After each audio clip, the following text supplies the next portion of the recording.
Imagine the heart of Karnataka centuries ago, where grand temples once echoed with the prayers of millions, now silent, erased.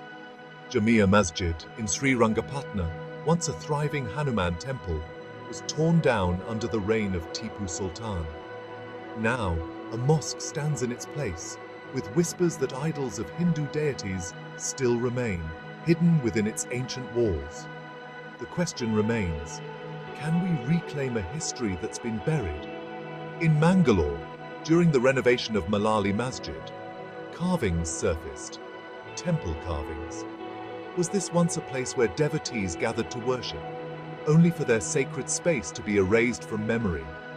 And in Bijapur, the majestic Malik-e-Maidan Mosque, historians say it stands on the remains of a temple, forgotten in the shadow of conquest. These aren't just temples, they are a part of who we are.